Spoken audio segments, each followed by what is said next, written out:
நீங்கள் பார்த்துக்கிட்டு இருக்க தேனி மாவட்டம் பெரியகுளம் அஸ்லாம் கார்ஸ் செவர்லெட் என்ஜாய் மாடல் வந்து 2013 ஓனர் 3 ஓனரு. ரீப்ளேஸ்மெண்ட்டும் இருக்காது.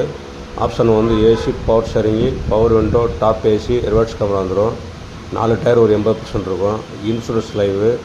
வண்டியை பாருங்கள், வண்டி தெளிவாக இருக்கும். மைலேஜ் நல்லா 22 கிடைக்கும். ரீப்ளேஸ்மெண்ட்டும் இருக்காது. வண்டி ஒரிஜினாலிட்டியாக இருக்கும். கேட்குற விலை வந்து 3,4 ரூபா கேட்குது. ஒரு சின்ன வித்தியாசம் கிடைக்கும். பார்க்க வேண்டிய இடம் வந்து தேனி மாவட்டம் பெரியகுளம் அஸ்லாம் கார்ஸ். வண்டியை பாருங்கள். உள்ள சீட் கவர்லாம் சூப்பராக இருக்குது. இன்டீரியர்லாம் நல்லா இருக்குது. ஏசி எல்லாம் ஒர்க்கிங்கு.